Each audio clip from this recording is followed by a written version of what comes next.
प्रतीक है।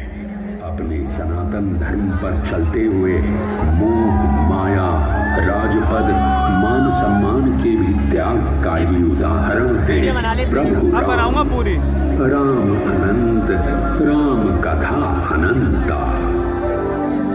त्रेता युग।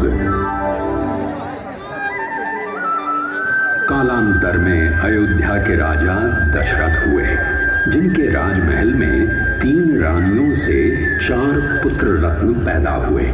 सबसे बड़ी रानी कौशल्या के राम, सुमित्रा के लक्ष्मण और शत्रुघ्न तथा सबसे छोटी रानी कैकेयी के भरत नाम से जाने गए। रघुनंदन श्री राम, जिनके जन्म से माता पिता के हृदय में ही नहीं, संपूर्ण अयोध्या नगरी में सुख का उजियारा छा गया। है प्रकट कृपाला दीन दयाला कौशल्या हितकारी, हर्षित महतारी मुनि मनहारी, अद्भुत रूप विचारी, लोचन अभिराम तनु घनश्याम, निज आयुध भुजचारी, भूषण वनमाला नयन विशाला, शोभा सिंधु करारी। समय बीतता है, राक्षसों का प्रकोप बढ़ रहा था। ऋषि मुनियों का तपस्या और यज्ञ करना अत्यंत दुष्कर हो गया था। उधर प्रभु राम के भी अदम्य साहस, अतुलनीय धैर्य और अप्रतिम वीरता के गुण बाल्यकाल से ही प्रकट होने लगे थे। यही तो कारण था कि महर्षि विश्वामित्र जैसे ऋषि ने भी तरुण उम्र के श्री राम को भयंकर राक्षसों का संहार करने के लिए श्री राम को ही चुना। शौर्यशाली राम ने एक एक करके सारे उत्पाती राक्षसों का अंत कर दिया।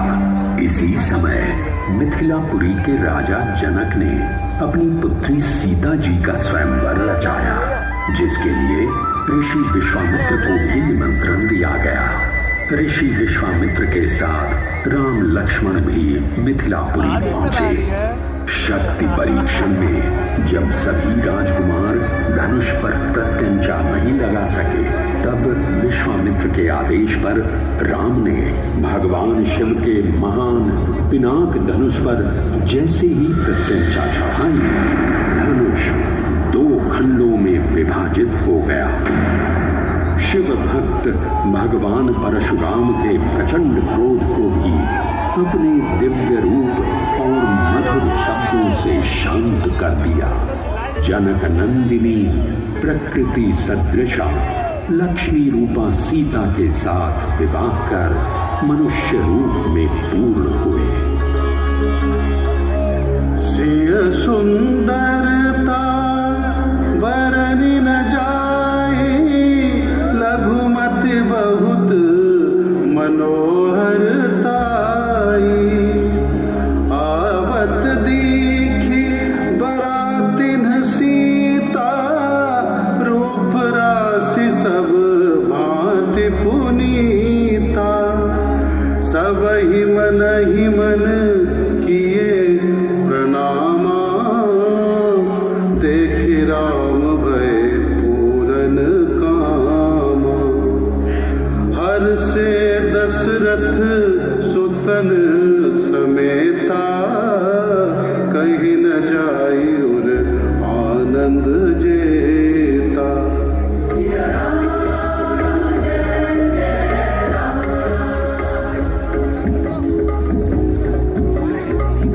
समय बीतता गया और अयोध्या में राम को राज्याभिषेक करने की तैयारी होने लगी।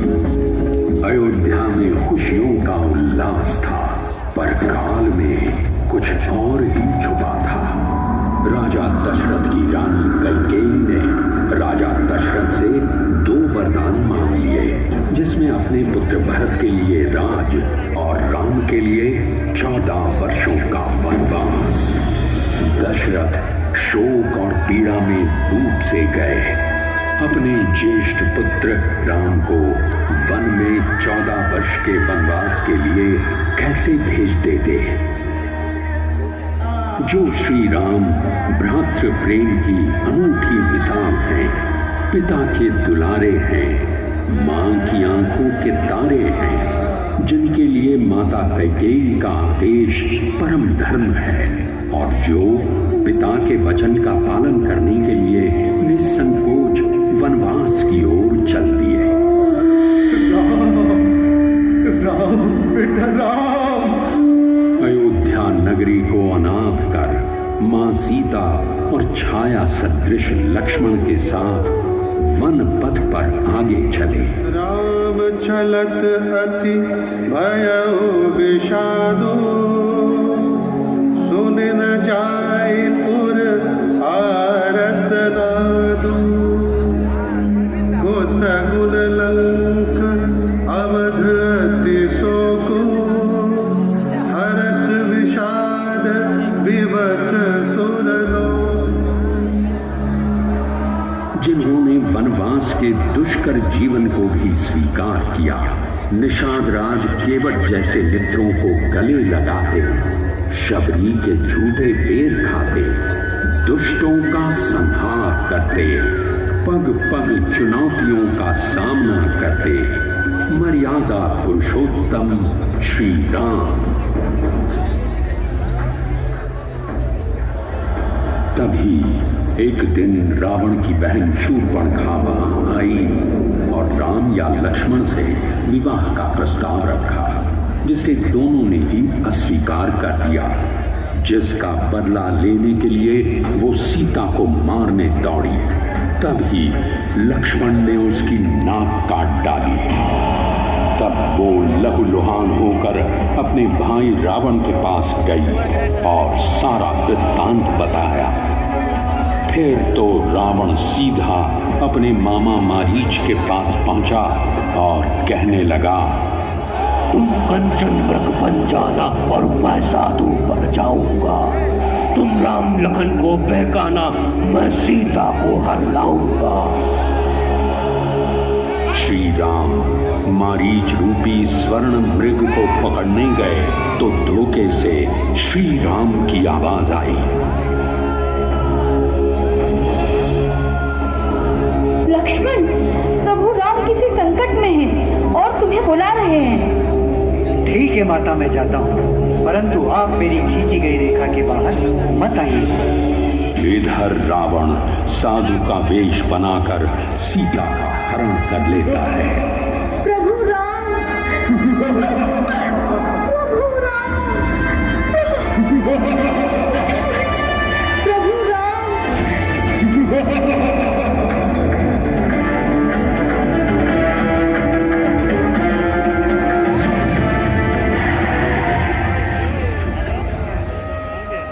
सीता जी को ढूंढते हुए श्री राम और लक्ष्मण ऋष्यमुख पर्वत पहुंचते हैं। वहां उनकी भेंट वीर हनुमान से होती है।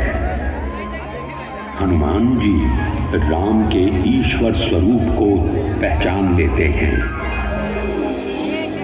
हे प्रभु, मैं आपका सेवक हनुमान हूँ, आप मुझे कैसे भूल गए प्रभु? सुनो कपजिया मानसी जनियोना, ते मम प्रिय लक्ष्मण ते दूना।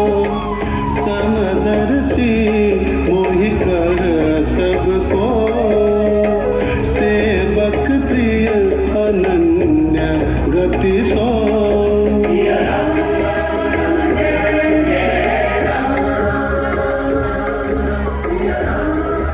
सीता की खोज में वानर सेना चारों दिशाओं में निकल पड़ी।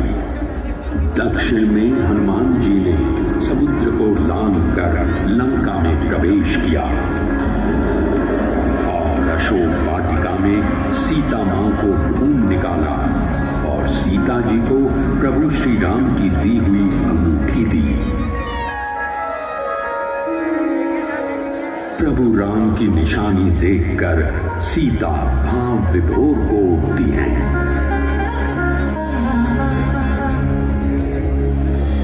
वाटिका में मेघनाद हनुमान जी को पकड़ लेता है और बंदी बनाकर रावण के दरबार में ले जाता है।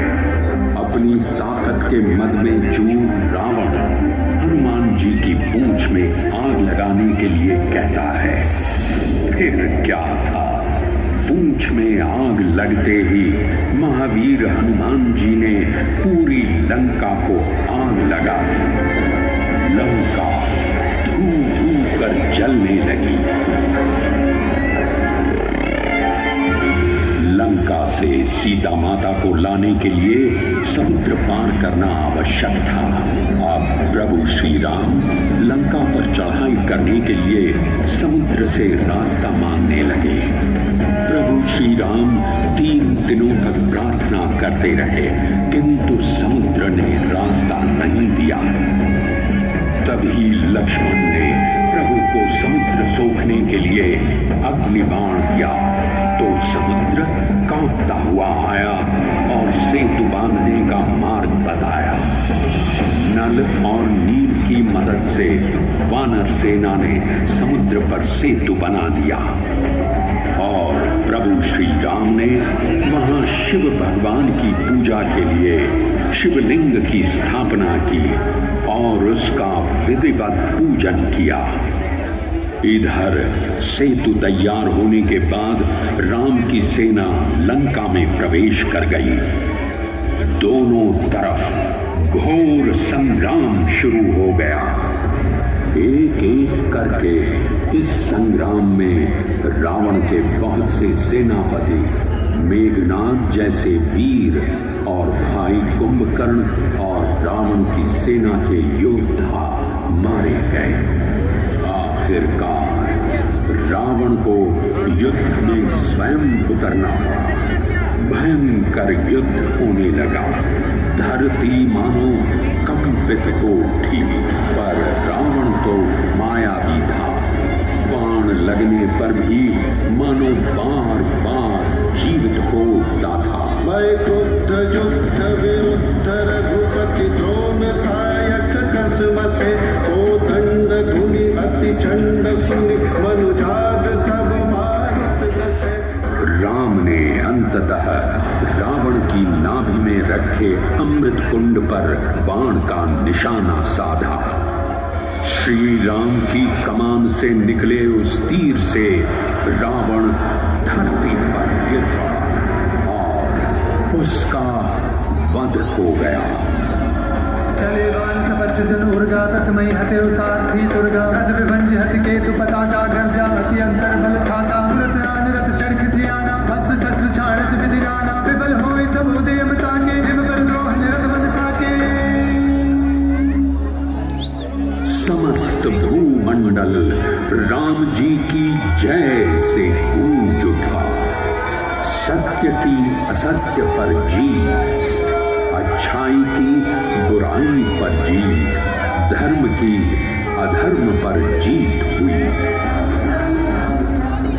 लंका सहित संपूर्ण विश्व में राम राज्य की स्थापना करके 14 वर्षों के लंबे वनवास के बाद भाई लक्ष्मण सहित सिया संग राम वापस अयोध्या लौटे।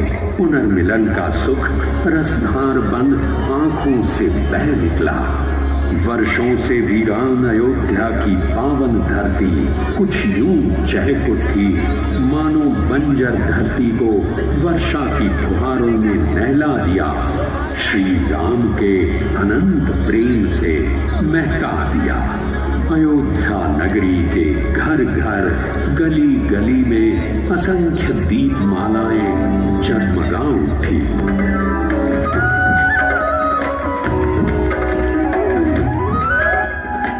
जनक